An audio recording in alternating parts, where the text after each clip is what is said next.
The Andes, the longest chain of mountains in the world.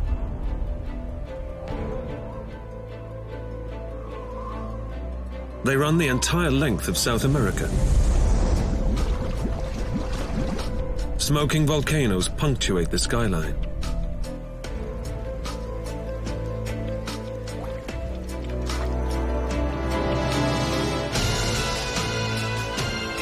From the mountainous cloud forests to the high-altitude desert plateaus, the plants and animals that live here are adapted to extremes: desert heat,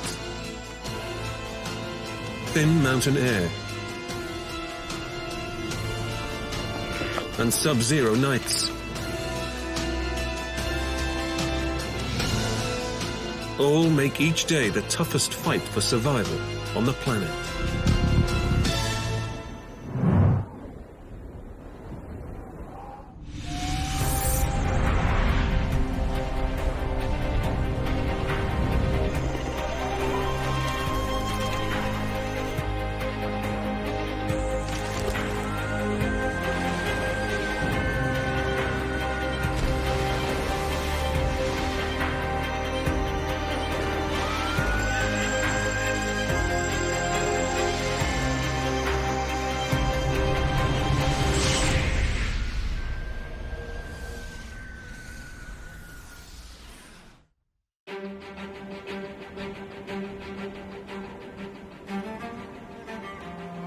(7,200 kilometers long and 200 kilometers wide), the Andes are an epic landscape of snow-capped mountains and belching volcanoes.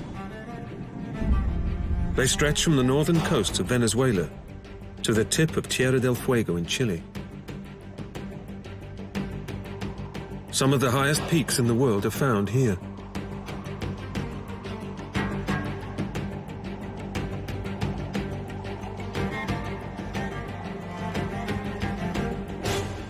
Halfway down the Andes, ancient volcanic activity has formed massive desert plains.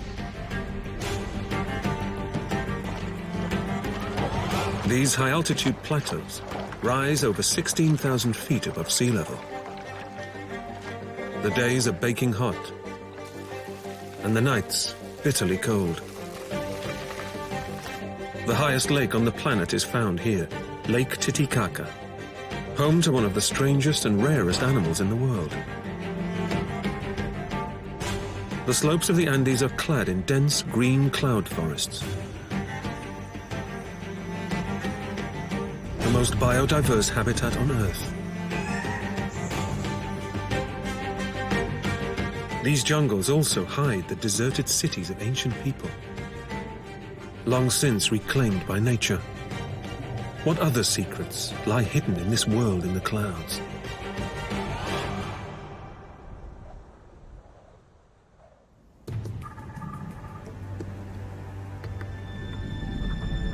The backbone of the Andes is formed by a chain of live volcanoes.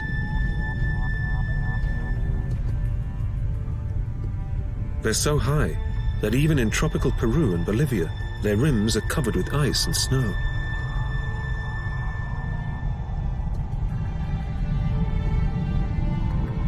Meltwater runs off the peaks to a vast high-altitude desert plateau called the altiplano.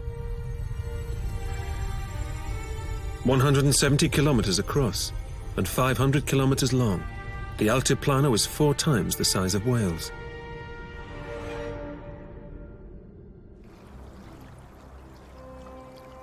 Caustic lakes have formed in slight depressions.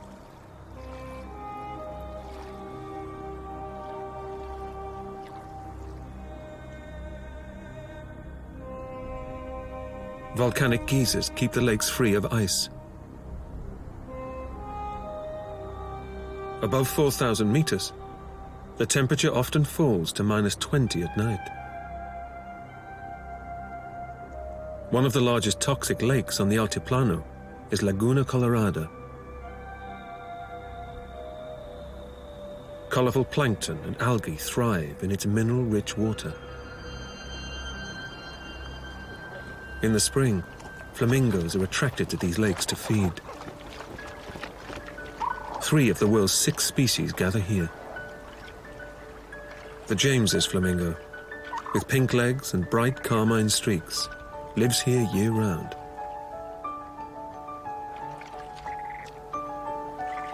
In springtime, they're joined by Andean and Chilean flamingos.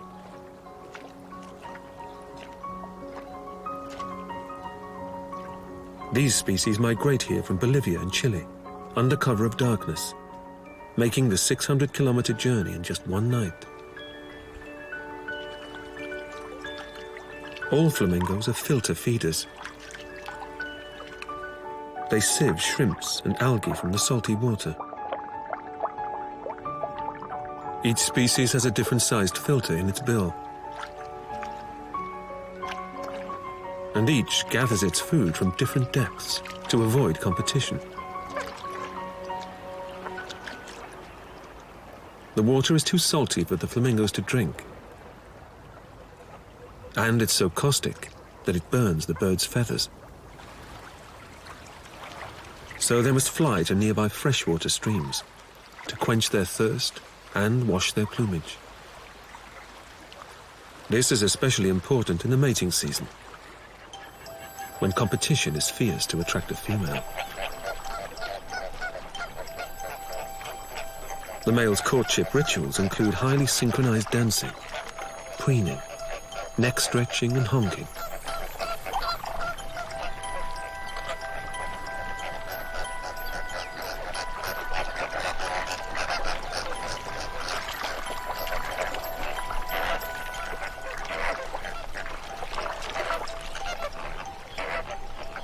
By the end of the breeding season, there will be over 100,000 flamingos in the altiplano.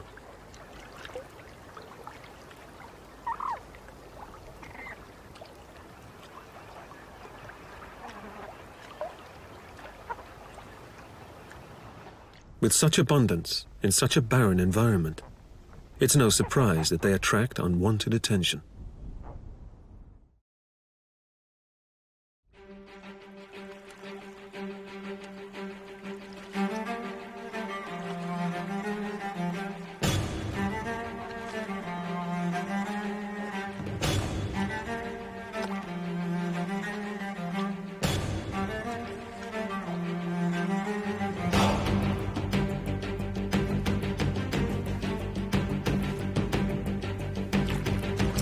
The local Aymara people traditionally hunt flamingos for their meat.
Living high on the altiplano, the Aymara can't afford to be picky.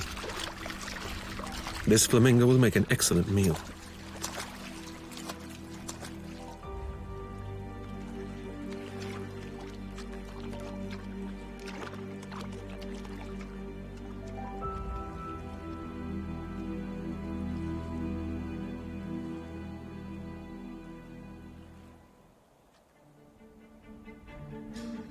Over the millennia, many of the altiplano's lakes have dried up, leaving vast salt flats behind.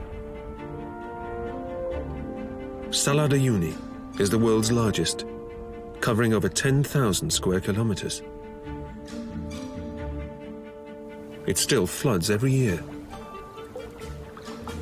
And when the water evaporates, it leaves behind a thick, salty crust covering a vast, briny lake. With no fresh water for over 100 miles, the Salar is utterly devoid of life.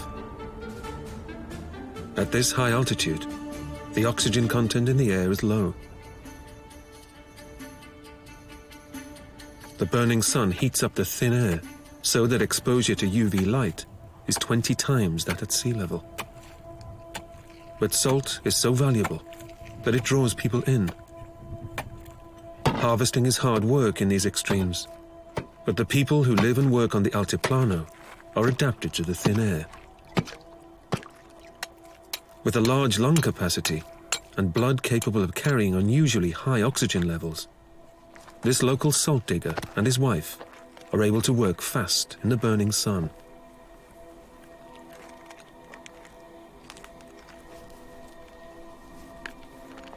His similarly well-adapted llamas will carry these 10-kilo blocks nearly 100 kilometers on a route that will take them across the Andes.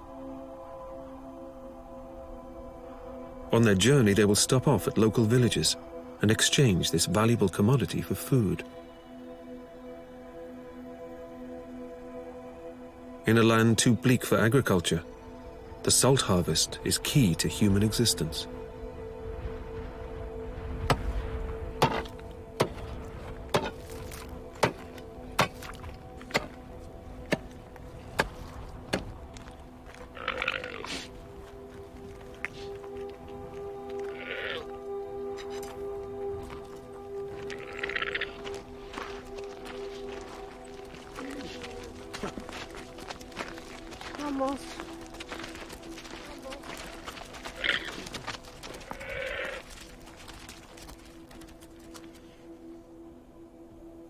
But just a few hundred kilometers away lies the largest body of fresh water in all of South America. On the border of Peru and Bolivia lies Lake Titicaca. Perched high in the Andes, nearly 4,000 meters above sea level, it's the highest navigable lake in the world.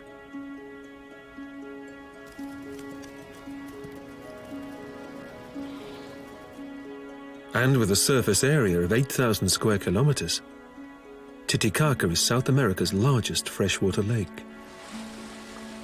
Water is central to everyone's lives here. The locals use water reeds for everything, from homes to food and transport. Whole villages are made on floating rafts constructed with reeds. Known as floating islands, they're traditionally built to prevent attack from aggressive neighbors. The people of the lake live off the fish who swim through Titicaca's deep blue waters. Everyone and everything who lives here has become adapted to living in the thin air of high altitude. And one of the most highly adapted lives in Titicaca's deep waters. It's the world's most bizarre frog. The Titicaca frog has a strange, saggy appearance. Like many amphibians, it uses its permeable skin to breathe. 4,000 meters above sea level, there's very little oxygen dissolved in the lake. The frog's weird flaps and folds increase the body's surface area and help it to absorb more oxygen.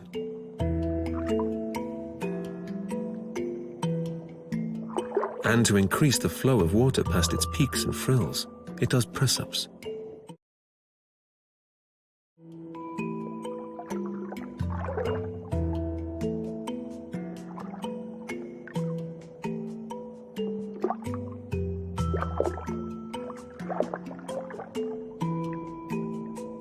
Frogs renew their skin by shedding the outer layers every few weeks.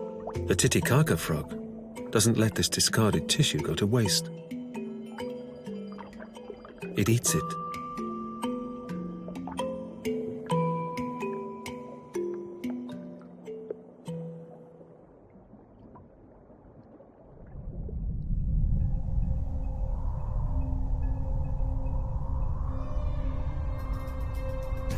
The Andes were formed by the forces of plate tectonics over 65 million years ago. The mountains are still geologically active, causing earthquakes and volcanic eruptions all down the chain. On the border between Bolivia and Chile is a series of hot vents and mud pots known as Sol de Mañana. Sulfurous steam belches 50 meters into the air from a subterranean pressure cooker. The Earth's inner fires surface here at over 4,000 meters above sea level. But at lower altitudes, the habitats are more stable. 1,000 meters down from the volcanically active altiplano, the prevailing wind pushes moisture-laden air up against the mountain slopes. This water vapor cools and condenses into a cold fog. Here at around 3,000 meters above sea level are the alpine grasslands of the Andean Puna. The mountain's meltwater creates freshwater streams, which feed marshes.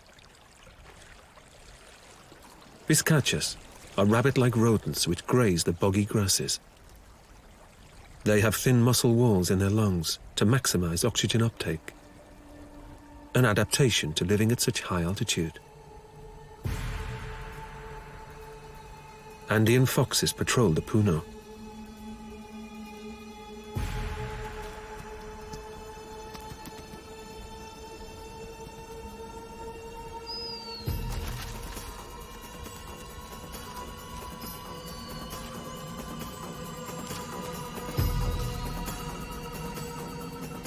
Foxes usually creep up on their prey. Not easy in this open marsh.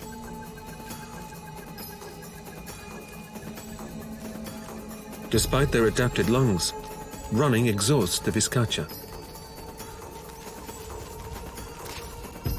But the fox tires quickly too.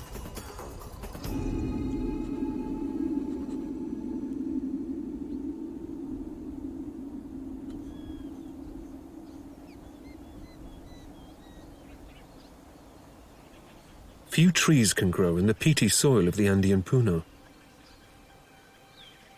One of the tallest plants is a bromeliad called the puya. It grows for decades before sending up a tall spike covered in hundreds of tiny flowers. This rich food source is sought after by one of the Andes' most iconic animals.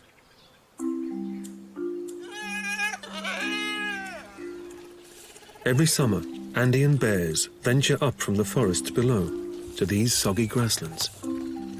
This mother bear finds the sugar-filled flower spikes irresistible. Her long claws rip through to the sugars at the puya's base. Her cubs are keen to copy her, but it takes years of practice to get the technique just right.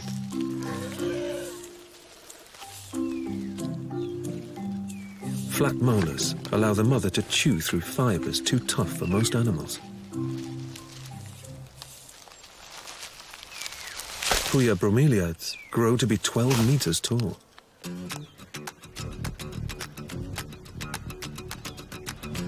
These ancient-looking plants rely on the Andean hill-star hummingbirds to pollinate them. The air is so thin it's hard to sustain a hover, so they often perch on the puya's spines to feed on its nectar. The Andean hill-star is the most specially adapted hummingbird to survive in the Andes. At night, it must go into a torpor to survive the cold. As the sun sets, the temperature drops. Thin air doesn't hold on to the sun's heat for long. Within 3 hours, the temperature has plummeted to minus 20 degrees.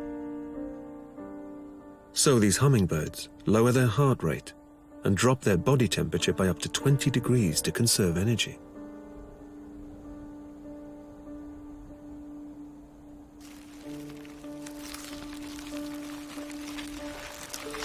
Each night is like a 12-hour winter. Even mountain streams freeze.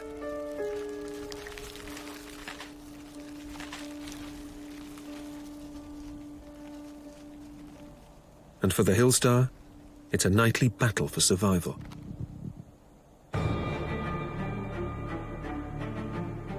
The high-altitude habitats of the Andes also undergo a true seasonal winter.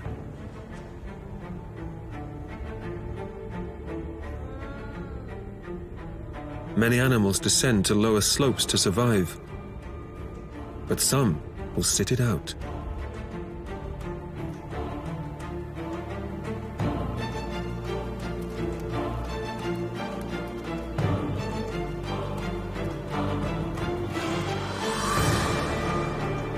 Most years, even the salt lakes turn to ice.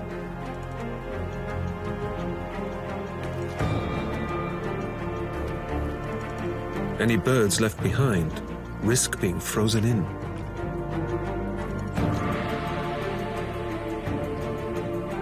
But there are some places that never freeze. The Andes' inner fires keep geysers and hot springs warm, and so life hangs on. The geysers of El Tatio form the largest geyser field in the southern hemisphere. 4,300 meters up, the water boils at just 86 degrees.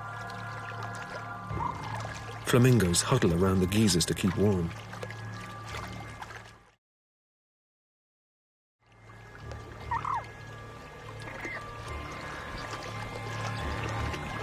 But there's not enough food at this time of year to support large numbers. So as winter takes hold, most will retreat south, to the low-level wetlands and forests.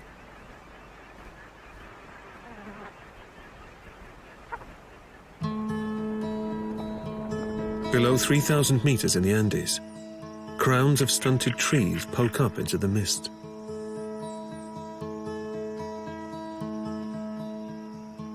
Tangled vegetation forms a dense, damp maze. This is the Andean cloud forest.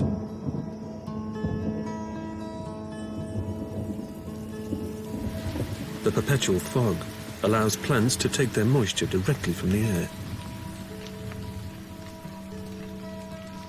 Mosses and lichens coat every surface. Orchids clothe the canopy. And bromeliads perch at every level. A favorite food of Andean bears, they're quickly sniffed out.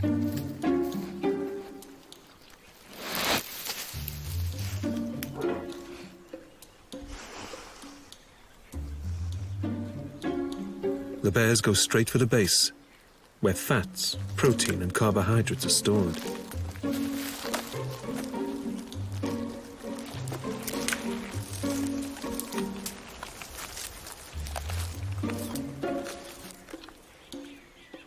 Most bromeliads grow higher up, where there's more light.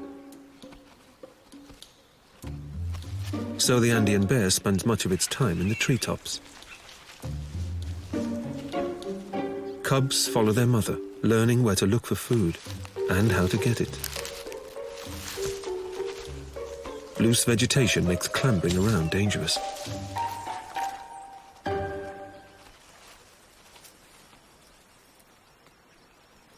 More suited to life in the trees are woolly monkeys. Their thick, downy coats mean they can stay warm in the verdant but cool forest. These large monkeys stick to the canopy. It's too risky to venture down to the forest floor, home to the most versatile predator in the Americas.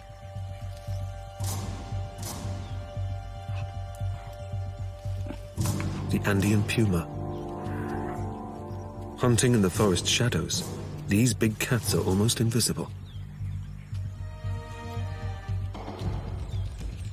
Their mere presence keeps the cloud forest's other creatures on edge.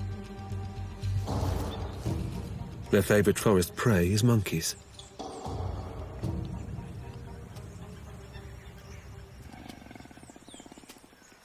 A troop of brown capuchins has spent a chilly night huddled together. The morning sun warms them up.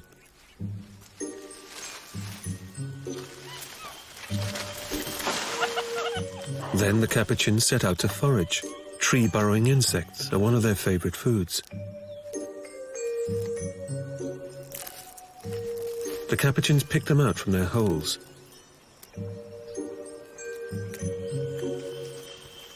The cloud forest trees are laden with fruit year-round, and the capuchins enjoy a feast.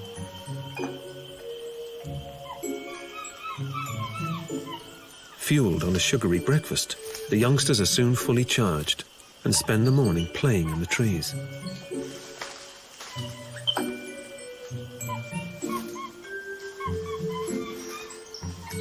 The monkeys drink water trapped in treetop bromeliads.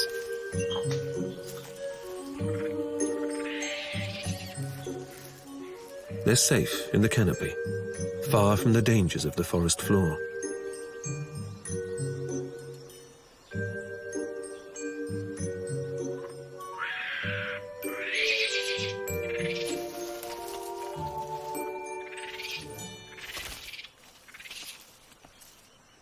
The fruiting trees also attract a host of other animals. Jewel-like birds gather to feed in the Andean cloud forests. The high altitude causes the nights to be extremely cold and the days very damp, meaning not many flying insects can survive here.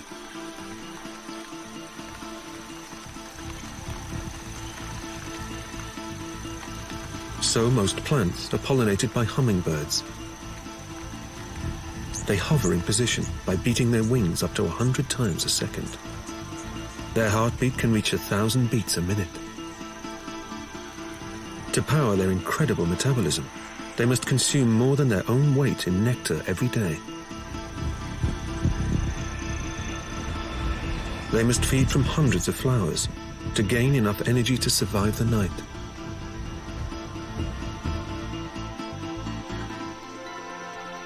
There's a huge diversity of plants here. Their colorful petals advertise the nectar within.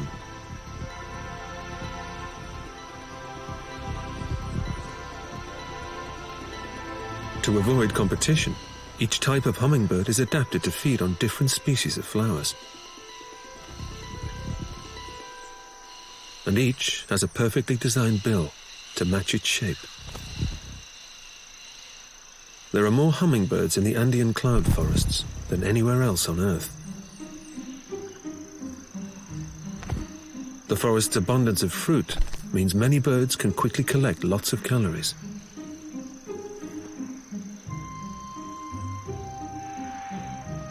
This gives them plenty of energy and time to attract the opposite sex.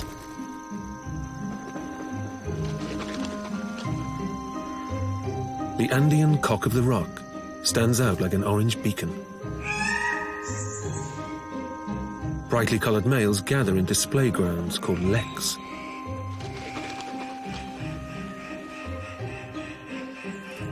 They're here to mate.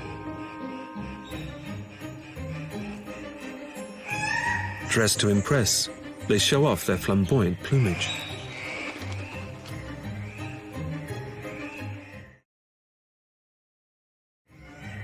Bright colors indicate strong genes, and the males with the best show are the most likely to be selected by a watching female.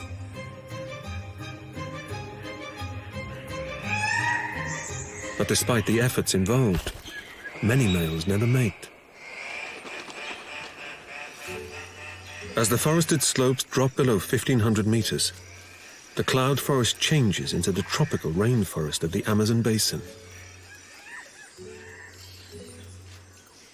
Around 1,000 meters above sea level, monkeys come together to feed in a giant fig tree that has begun to fruit. The first to arrive are spider monkeys. Figs are one of their favorite foods. But they don't have the tree to themselves for long.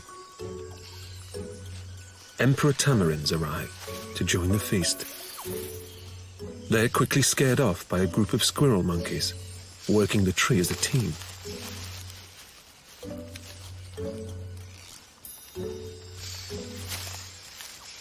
They feed fast.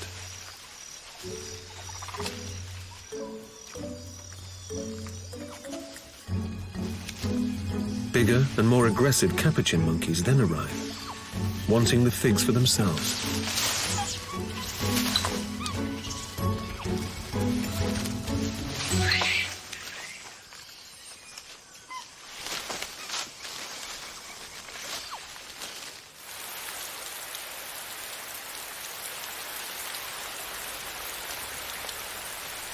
Most days in the forest, the clouds dump their rain, up to 10 meters every year. Hungry birds must carry on regardless.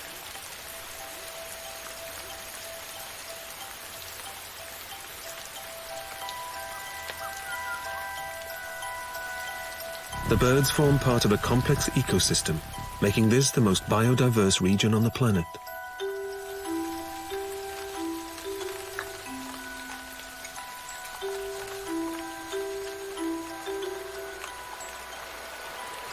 Cool temperatures and the damp atmosphere mean there's little evaporation, and nearly all of the rain runs straight off the saturated mountains into streams and rivers.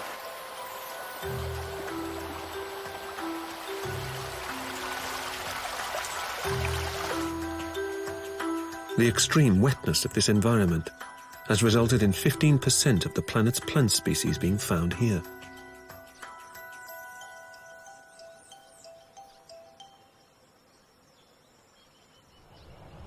More remarkable still, these dense jungles cloak a secret world.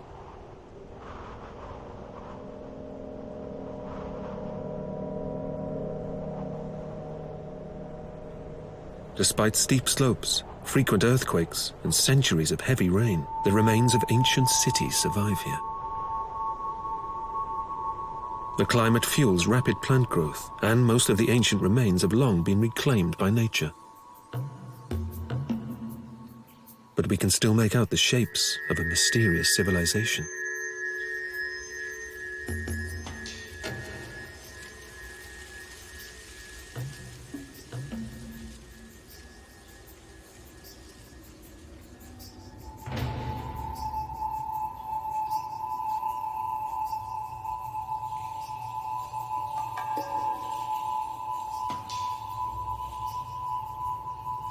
Deep foundations root buildings to the spot.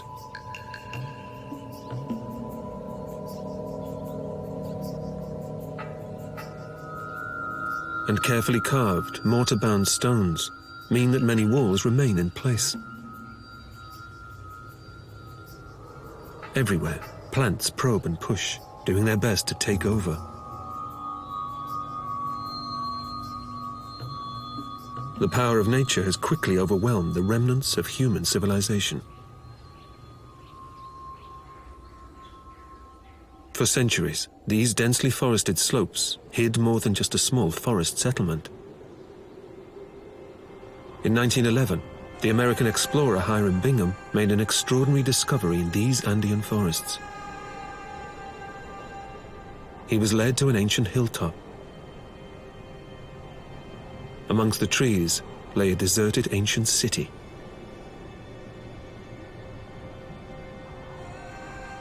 Machu Picchu, the lost city of the Incas.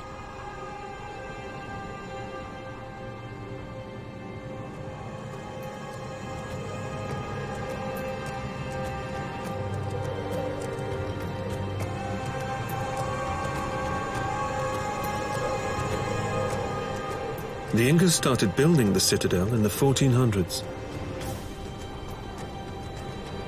but abandoned it 100 years later during the Spanish conquest.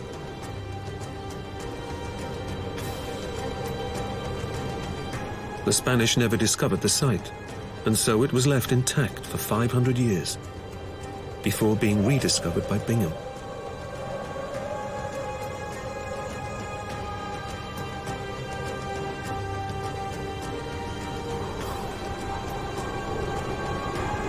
Research has shown that a complex balance existed between the Incas and the world around them.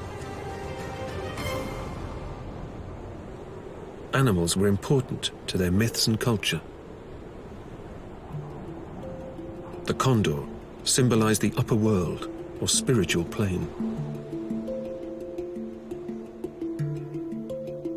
Andean condors are the largest birds of prey on the planet, and they patrol the skies all along the length of the Andes. They soar easily, with their wings held horizontally, and their primary feathers bent upwards at the tips. They're often seen flying near rock cliffs, using thermals to help them rise through the thin air. An adult male can weigh up to 15 kilos and has a wingspan of 3 meters.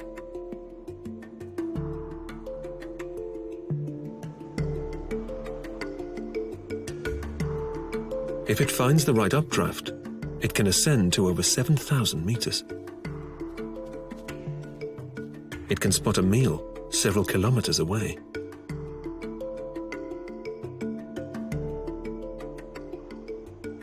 The ancient Incas believed they were born of the stars, and that when they died, they returned to the stars across the Milky Way on the wings of a condor.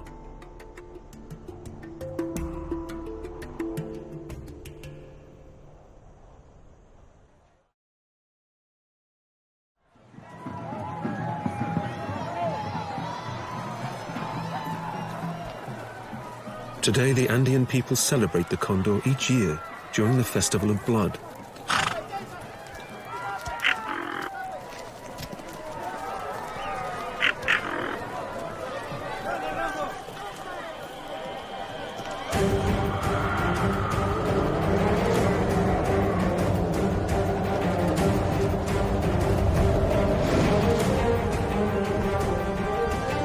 This festival represents the struggle between the Incas and the Spaniards over the 450 years since the conquest of Peru.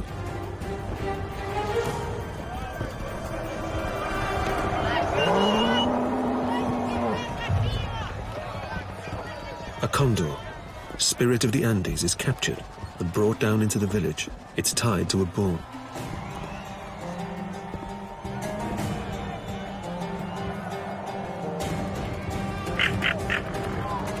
The condor, representing the Incas, will overpower the bull, the symbol of those Spanish conquistadors who brought a gruesome end to the mighty empire in the Andean clouds.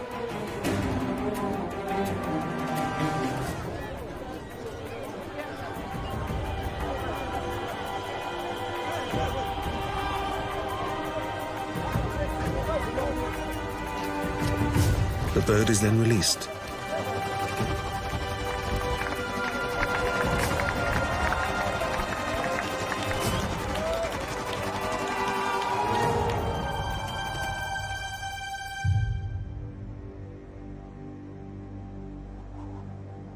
The flight of the condor will determine the next year's fortune.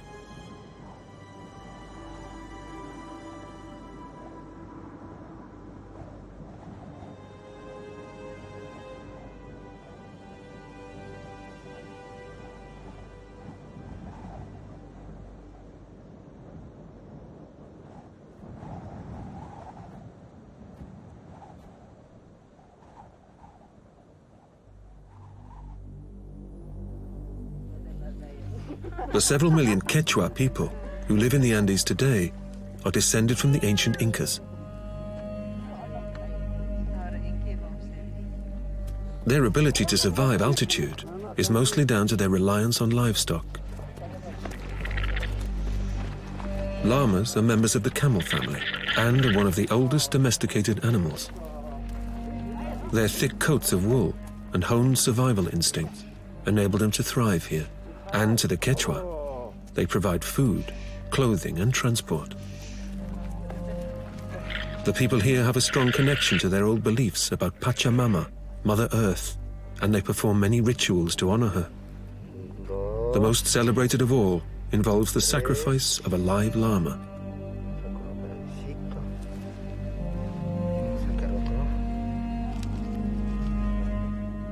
As the shaman asks Mother Earth for rain, he prepares the offerings.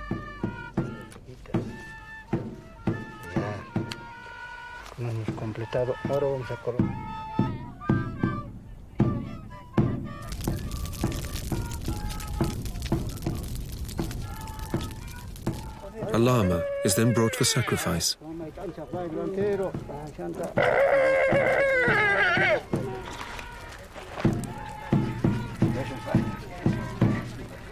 The choice body parts are then placed on different plants, all for Pachamama. What's left provides a feast for the people. Most of the Quechua people live in the high-altitude plains, since this is the only place with good grazing for llamas.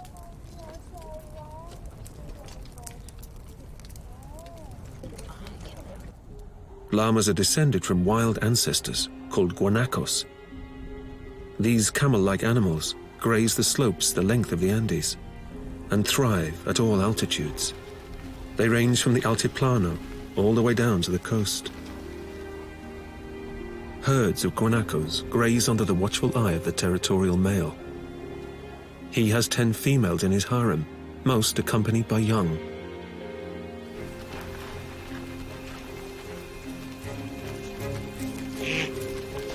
Young bachelor males stick close by. Cast out from their herds, they're too small to take over a territory of their own. But joining together for safety, they make allies and practice their fighting skills.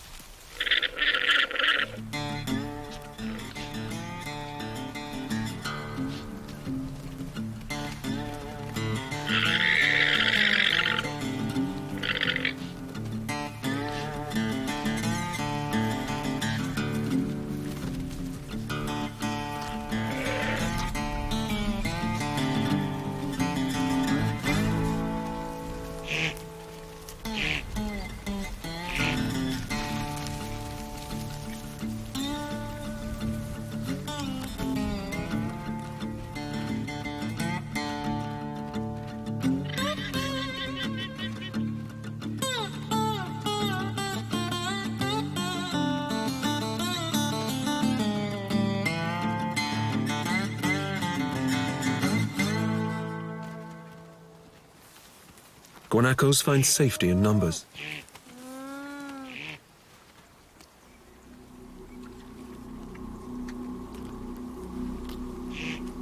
These mountain slopes are also home to the puma.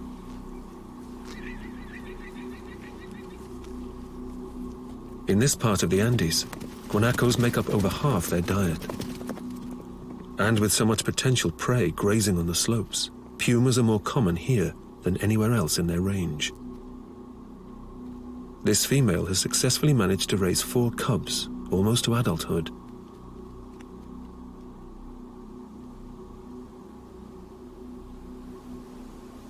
Each needs 4 kilograms of meat a day to survive, so she must hunt more than ever. But catching prey on this open terrain during the day is almost impossible.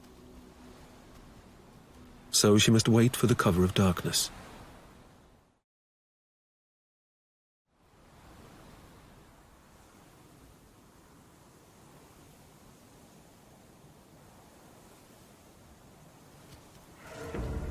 Pumas have excellent night vision.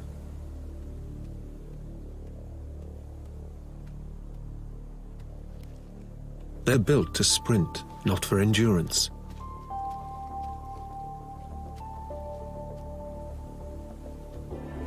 To pull down a guanaco, a puma must get within 10 meters before launching an attack.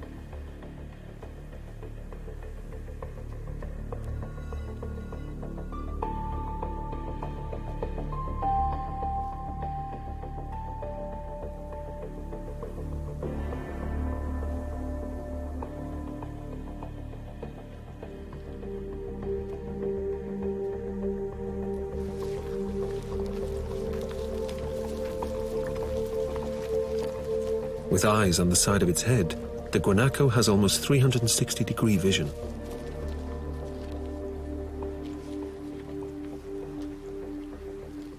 And excellent hearing.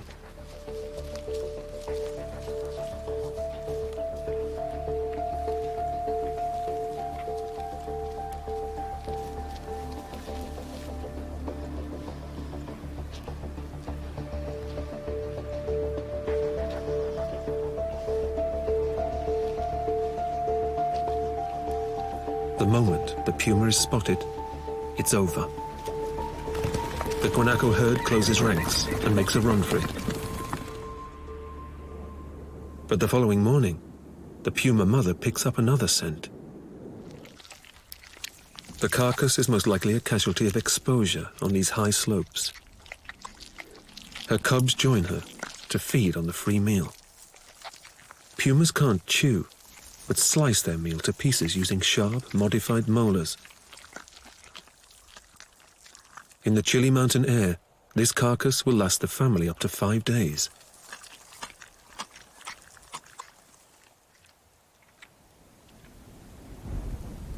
The guanaco herd must always be on guard.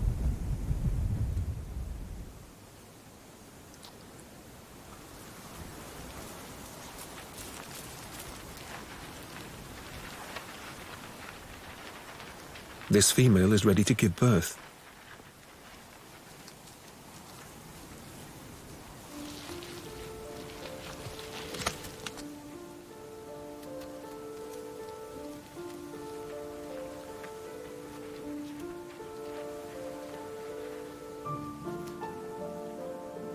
It's her most vulnerable time.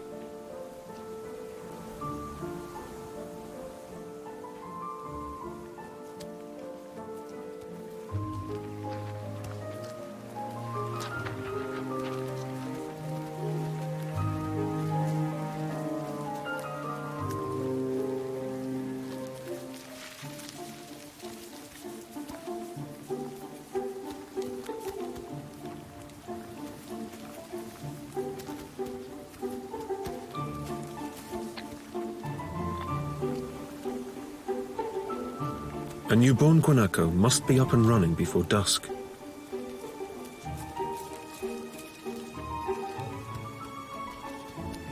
Over the next few days, all of the females in the harem will drop their young.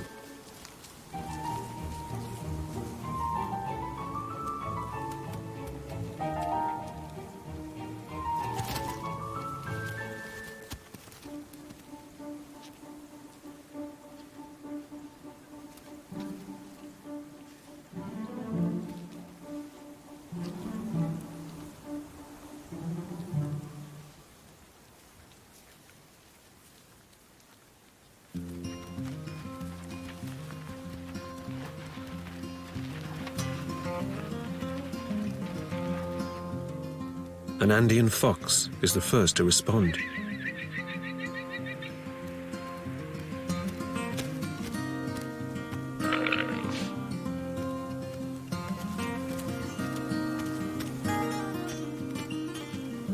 But it's no match for the protected mother.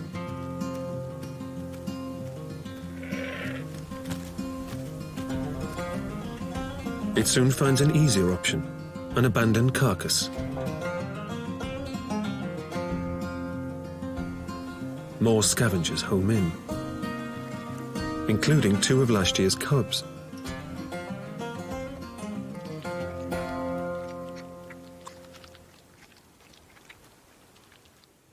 As the Andes expand southwards, they head towards the tip of South America. The wind-whipped extremes of Patagonia occupy a 670,000 square kilometer expanse of southern Argentina and Chile. Here the continent falls away in an explosion of islands, glaciers, icebergs and mountains.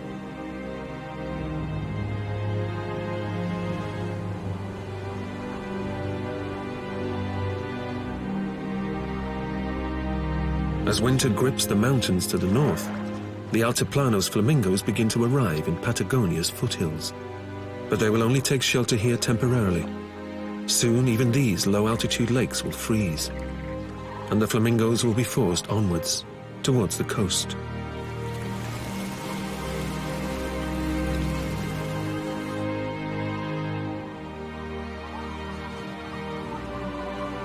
As winter grips the Andes, even its most adaptable predator struggles to survive.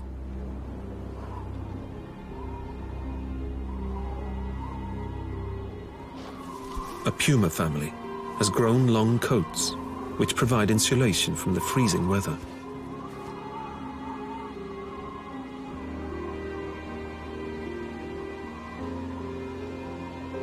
Patagonia's guanacos have been pushed west by the harsh wind, so the pumas must make the most of small opportunities. But catching dinner in a blizzard is no easy task.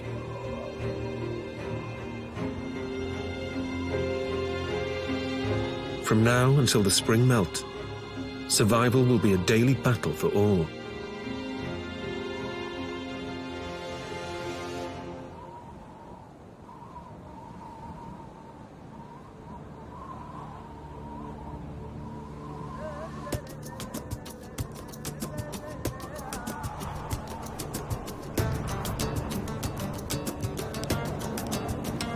The Andes is a mountain range of incredible diversity.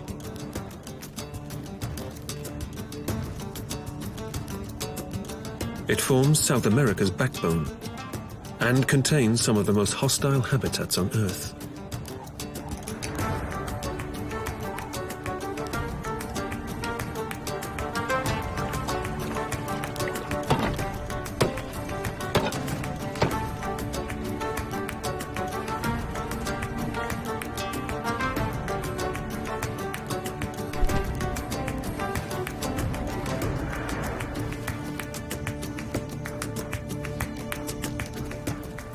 But on every slope, at every altitude, life has found a way to exist.